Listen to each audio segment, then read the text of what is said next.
Hello friends, welcome to exam success. एक ऐसा website, एक ऐसा प्लेटफॉर्म जहां पे आप किसी भी गवर्नमेंट जॉब का प्रिपरेशन फ्री में कर सकते हो। दोस्तों, आज हम डिस्कस करने वाले हैं मिनरल्स इन इंडिया, भारत में खनिज। पिछले कई एग्ज़ाम्स में ये सारे क्वेश्चंस पूछे जा चुके हैं और ये बार बार पूछे जाते हैं। आप इनको ध्यान से अगर पढ़ो और याद कर लो तो आप जो भी एग्ज़ाम दे रहे हो उसमें आपके पास होने की संभावना काफ़ी प्रबल हो जाती है। सबसे पहला सवाल, सेल, SAIL, सेल का पूरा नाम क्या है? हाँ दोस्तों, आपको मालूम होगा सेल भारत की एक बहुत ही प्रतिष्ठित ऑर्गेनाइजेशन है और इसका नाम क्या है? तो दोस्तों, इसका पूरा नाम मालूम ही होगा आपको, स्टील अथॉरिटी ऑफ इंडिया। बहुत ही सिंपल क्वेश्चन है लेकिन बहुत ही इम्पॉर्टेंट, बिल्कुल याद रखिएगा। नेक्स्ट, सेल की स्थापना कब की गई थी? सेल की स्थापना कब की गई थी? आंसर है 19 जनवरी 1954। 19 जनवरी 1954 में SAIL, steel authority of India limited की स्थापना की गई थी। नेक्स्ट क्वेश्चन चलते हैं। भिलाई, दुर्गापुर एवं राउरकेला कारखानों को किस कंपनी के अंतर्गत रखा गया है? भिलाई, आपको मालूम है भिलाई मध्य प्रदेश में है। दुर्गापुर कहाँ है? वेस्ट बंगाल। एवं राउरकेला कहाँ है? यस, उड़ीसा में। कारखानों को किस कंपनी के अंतर्गत रखा गया है? और आंसर है हिंदुस्तान स्टील लिमिटेड, HSL के अंदर में रखा गया है। दोस्तों, मैं आपको बता दूं, हिंदुस्तान स्टील लिमिटेड, इसी का नाम steel authority of India limited भी है और ये भारत की सर्वाधिक इस्पात उत्पादन करने वाली कंपनी है। जी हाँ दोस्तों, स्टील अथॉरिटी ऑफ इंडिया को HSL भी कहा जाता है और ये भारत की सर्वाधिक सबसे ज़्यादा लौह इस्पात, आयरन एंड स्टील प्रोड्यूस करने वाली कंपनी है और यह एक PSU है। PSU का मतलब होता है पब्लिक सेक्टर यूनिट है। और ये कब स्थापना हुआ था इसका? 19 जनवरी 1954। और सेल का हेडक्वार्टर कहाँ है? न्यू दिल्ली में है। ये भी याद रखना, सेल का हेडक्वार्टर न्यू दिल्ली में है। अब दोस्तों, यहाँ पे एक बहुत ही ट्रिकी चीज़ है। कई जगह आप ये एक नया डेट भी देखते हो, जनवरी 24 1973। जनवरी 24 1973 भी कई जगह आता है कि ये steel authority of India limited SAIL का इस्टेब्लिशमेंट डेट है। तो मैं आपको बता दूं, सबसे पहले भारत में भिलाई, दुर्गापुर एवं राउरकेला में स्टील इस्पात कारखाना था जिसे हिंदुस्तान स्टील लिमिटेड के अंतर्गत रखा गया था। ओके, फिर 24 जनवरी 1973 में भिलाई, दुर्गापुर और राउरकेला के अलावा 2 और फैक्ट्रियां स्थापित की गई थी, बोकारो स्टील सिटी और बर्नपुर। ठीक है, आपको मालूम होगा ये 2 और स्टील फैक्ट्री है इंडिया के, बहुत ही फेमस स्टील फैक्ट्री जिनको इनकॉर्पोरेट किया गया था। और ये SAIL steel authority of India के तहत आती हैं। तो 1954 में जब स्थापना हुआ था हिंदुस्तान स्टील लिमिटेड का, तो उसमें 3 कंपनियां थीं, भिलाई, दुर्गापुर और राउरकेला। और जब इसका और विस्तार हुआ, एक्सपेंशन हुआ और पूरा इसका नाम कंप्लीटली सेल हो गया, steel authority of India limited, 24 जनवरी 1973 में, तो उसमें 2 नई फैक्ट्रियाँ, बोकारो स्टील सिटी और बर्नपुर फैक्ट्री को भी इसमें इंक्लूड किया गया। ओके, तो ये थोड़ा सा ट्रिकी है। कई जगह जो क्वेश्चन पूछने वाले होते हैं वो आपको ट्रिक करके फंसाते हैं, तो ये आप ध्यान में रखना कि हिंदुस्तान स्टील लिमिटेड में 3 कंपनियां आती थीं, 3 कंपनियां थीं, भिलाई, दुर्गापुर, राउरकेला। और 1973 ऑनवर्ड्स ये 5 कंपनियां हो गई, बोकारो और बर्नपुर, ये 2 नई फैक्ट्रियां इसमें ऐड हो गई। आशा करता हूँ आप इसे अच्छे से याद रखोगे और कहीं कंफ्यूज नहीं होगे और अपने एग्ज़ाम में सही आंसर दोगे। क्वेश्चन को अच्छे से समझ के उसका आप रिप्लाई करोगे। ओके, चलो नेक्स्ट क्वेश्चन पे चलते हैं। ब्रिटेन के सहयोग से कौन सा कारखाना निर्मित है? ब्रिटेन के सहयोग से कौन सा कारखाना निर्मित है? और आंसर है दुर्गापुर। दुर्गापुर स्टील प्लांट जो है, जो कि पश्चिम बंगाल में है, वेस्ट बंगाल में है, वो ब्रिटेन के सहयोग से बनाया गया था। देश का पहला लौह इस्पात कारखाना कब और कहाँ लगाया गया था? देश का पहला लौह इस्पात कारखाना कब और कहाँ लगाया गया था? वह 1875 कुल्टी, पश्चिम बंगाल में ये लगाया गया था। याद रखिएगा, ये देश का पहला है, बहुत ही इम्पोर्टेंट है, कहीं भी कभी भी पूछ सकता है, आपके लिए बहुत महत्वपूर्ण है ये। नेक्स्ट, रूस के सहयोग से कौन सा कारखाना निर्मित है? रूस के सहयोग से कौन सा कारखाना निर्मित है? और बोकारो, जो अभी झारखंड में है, बोकारो स्टील सिटी, जो कि स्टील अथॉरिटी ऑफ इंडिया के लिमिटेड में आता है, ये रूस के सहयोग से निर्मित स्थापित किया गया था। ओके, याद रखिएगा, बहुत इंपॉर्टेंट है। बोकारो कारखाने में इस्पात का उत्पादन किस वर्ष प्रारंभ हुआ था? बोकारो स्टील सिटी में इस्पात का उत्पादन, प्रोडक्शन, किस वर्ष, किस ईयर में प्रारंभ स्टार्ट हुआ था? और आंसर है 1974। 1974, ध्यान दीजिएगा, 1973 में स्टील अथॉरिटी ऑफ इंडिया ने 2 नए फैक्ट्री को इनकॉर्पोरेट किया था, अपने में समाहित किया था। भिलाई, दुर्गापुर और राउरकेला के अलावा बोकारो और बर्नपुर को स्थापित किया, एकोमोडेट किया था, अपने में समाहित किया था 1973 में। और यहाँ पे देखिए 1974 में बोकारो स्टील सिटी से इस्पात का उत्पादन प्रारंभ हो गया था। बहुत ही इंपॉर्टेंट क्वेश्चन है और ट्रिकी है, आप इसे ध्यान रखिएगा और याद रखिएगा। 74 और 73। भारत विश्व का कौन से नंबर का सबसे बड़ा तेल उत्पादक देश है? भारत विश्व का कौन से नंबर का सबसे बड़ा तेल उत्पादक है? और आंसर है चौथा। जी हाँ दोस्तों, याद रखिएगा, भारत का स्थान जो है तेल उत्पादन में चौथा है पूरे विश्व में। ठीक है, क्वेश्चन को घुमा फिरा के किसी भी तरीके से पूछ सकता है। हमारा भारत जो है वो चौथे स्थान पे आता है तेल उत्पादन में। ओके, नेक्स्ट क्वेश्चन, भारत का सबसे बड़ा सीमेंट उत्पादक राज्य कौन सा है? हाँ, ये भी बहुत इंपॉर्टेंट क्वेश्चन है। सीमेंट एक बहुत ही ज़रूरी चीज़ है हमारे इंफ्रास्ट्रक्चर और कंट्री के ग्रोथ के लिए। तो भारत का सबसे बड़ा सीमेंट उत्पादक प्रोड्यूसर स्टेट कौन सा है? And the answer is Rajasthan. हाँ, राजस्थान हमारे भारत का सबसे बड़ा सीमेंट उत्पादक प्रोड्यूसिंग स्टेट है। और मैं आपको बता दूं, राजस्थान में Ambuja cement limited, ACC cement, Biyani cement, Birla cement, JK cement, UltraTech, Wonder cement, ये जितने भी बड़े नाम आपने सुन रखे हैं या देखे हैं वो सभी राजस्थान में मौजूद हैं। ओके, नेक्स्ट, सोने का रेशा किस उद्योग को कहा जाता है? सोने का रेशा किस उद्योग को कहा जाता है? जी हाँ, जूट उद्योग। आपको मालूम है जूट एक बहुत ही ज़रूरी चीज़ है जो कि हम अपने डेली लाइफ में काफ़ी यूज़ करते हैं। इसके काफ़ी सारे जूट के बैग्स आते हैं, जूट के बहुत सारे प्रोडक्ट आते हैं। इसे सोने का रेशा कहा जाता है, उपाधि दी गई है। आप इसे याद रखिए, बहुत इंपॉर्टेंट है, बहुत सारे एग्जाम्स में आ चुका है। अगर आपको हमारा ये क्वेश्चन आंसर और जीके अच्छा लग रहा है तो आप हमारे चैनल को सब्सक्राइब करना ना भूलें। देखिए ये हमारा SKR वीडियो है, इसके नीचे ऐसा देखो ये सब्सक्राइब बटन रेड कलर का आता है, आप यहाँ पे क्लिक करो, ये सब्सक्राइब हो जाएगा।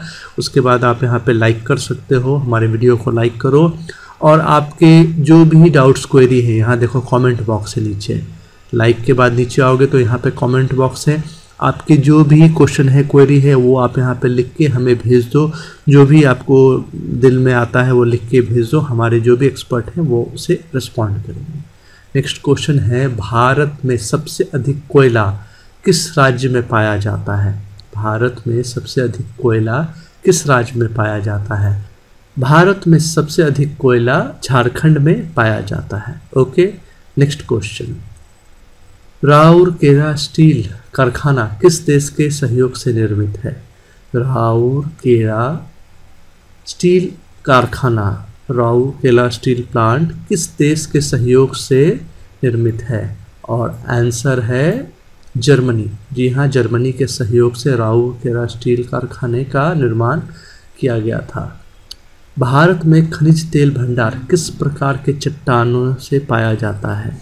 भारत में खनिज तेल, आपको मालूम है अभी हमने बताया कि खनिज तेल में हमारा चौथा पोजीशन है। भारत का पोजीशन कितना है? चौथा। किस प्रकार के चट्टानों में पाया जाता है?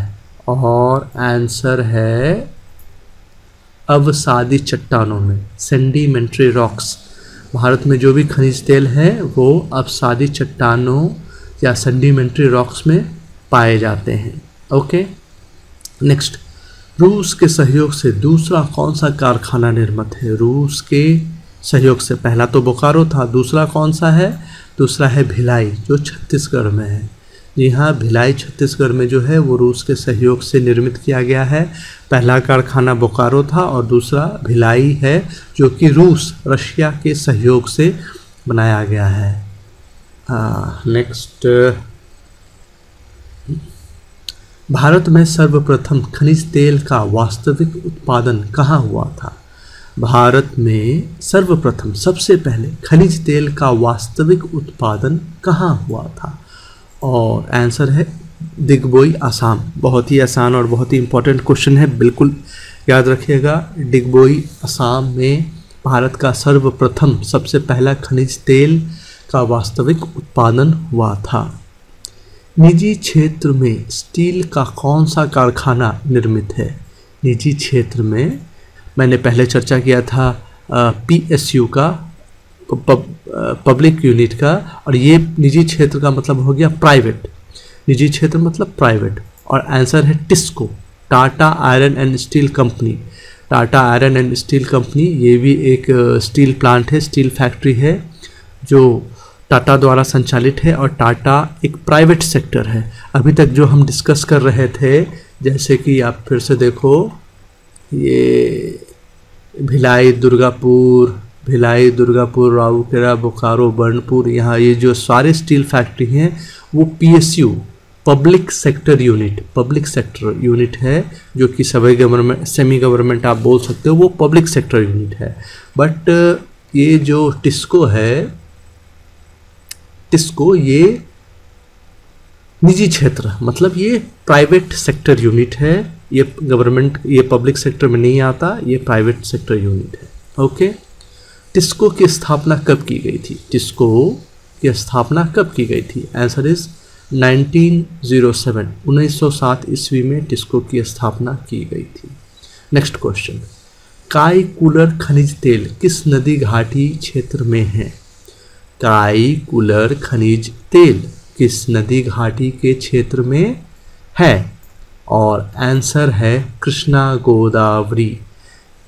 गोदावरी बेसिन। हम शॉर्टकट में इसे KG बेसिन भी कहते हैं, काफ़ी पॉपुलर है, जो कि आंध्र प्रदेश में है।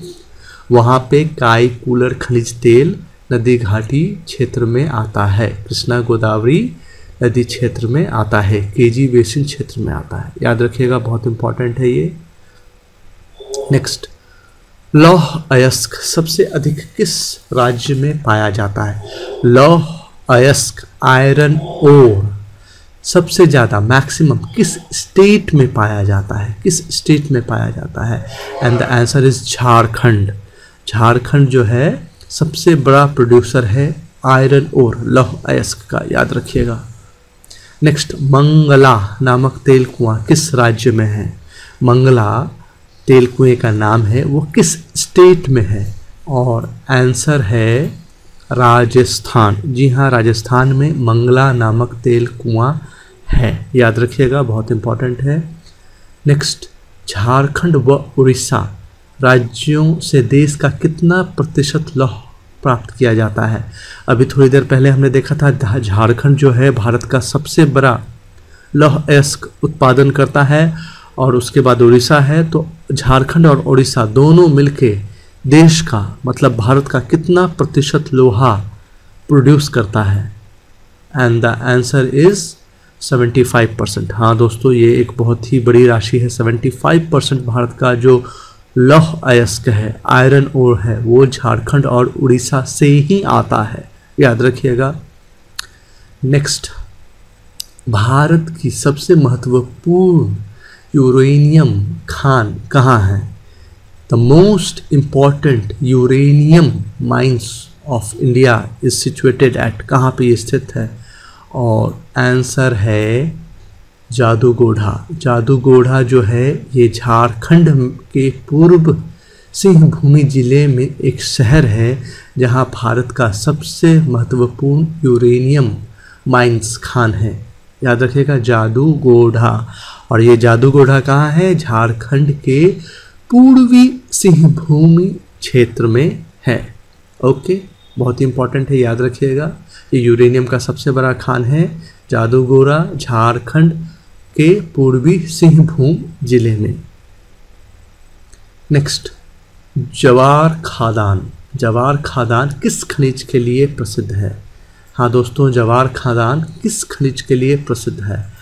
एंड द आंसर इज जस्ता उत्पादन के लिए। जस्ता को हम इंग्लिश में जिंक कहते हैं।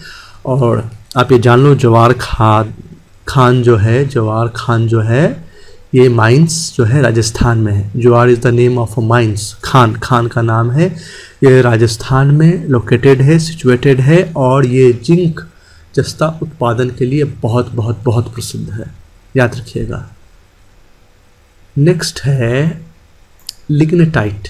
लिग्नेटाइट सबसे अधिक भंडार किस राज्य में है? लिग्नेटाइट का सबसे बड़ा भंडार किस राज्य में है? और आंसर है तमिलनाडु।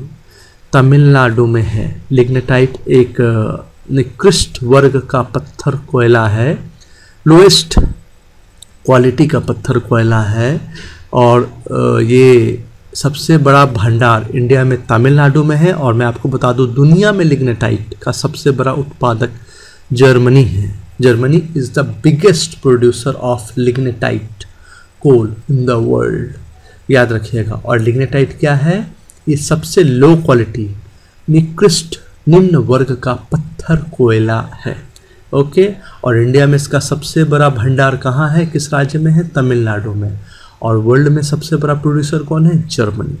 नेक्स्ट, भिलाई इस्पात संयंत्र किस पंचवर्षीय योजना में स्थापित किया गया था?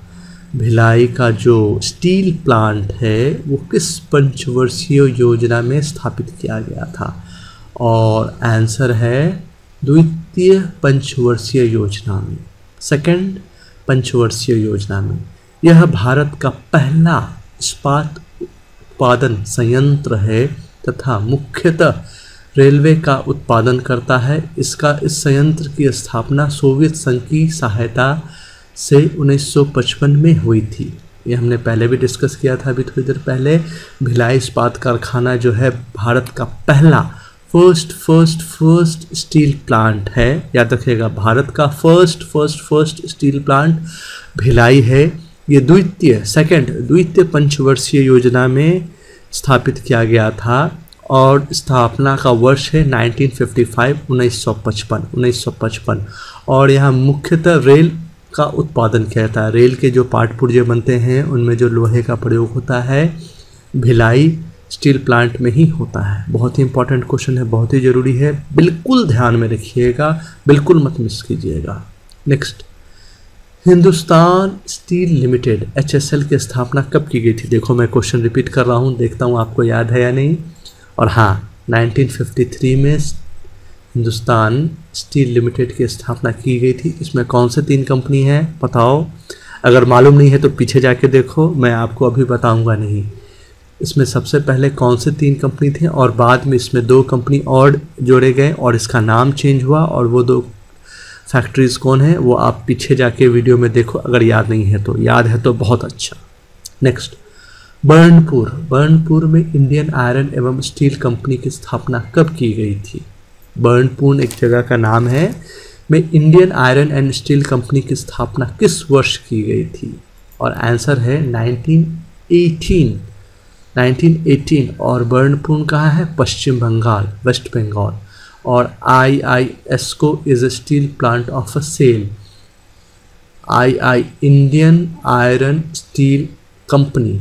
Okay, IISC Indian Iron Steel Company ये जो है सेल का स्टील प्लांट है, SAIL से। सेल क्या है अभी हमने बहुत डिस्कस किया है, उसके सारे पॉइंट याद रखिएगा।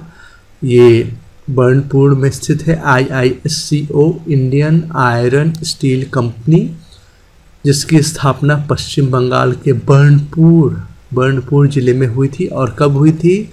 1918 में हुआ था। बहुत ही इंपॉर्टेंट है, याद रखिएगा, बार बार पूछा जाता है। नेक्स्ट, कर्नाटक के भद्रवती में मैसूर, ठीक है, कर्नाटक के भद्रवती में मैसूर लौह एवं इस्पात कारखाने की स्थापना कब की गई थी? भद्रवती में मैसूर, बाद में विश्वेश्वरैया भी कहा जाता है इसे, लौह एवं इस्पात कारखाने की स्थापना कब की गई थी? और आंसर है 1923 में भद्रवती में मैसूर में लौह इस्पात कारखाने की स्थापना की गई थी, याद रखिएगा। नेक्स्ट है 1937 ईस्वी में किस स्थान पर स्टील कॉरपोरेशन ऑफ बंगाल की स्थापना की गई थी?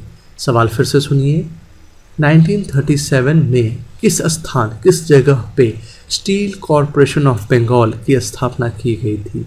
आंसर है बर्नपुर में स्टील कॉरपोरेशन ऑफ बंगाल की स्थापना की गई थी 1937 में।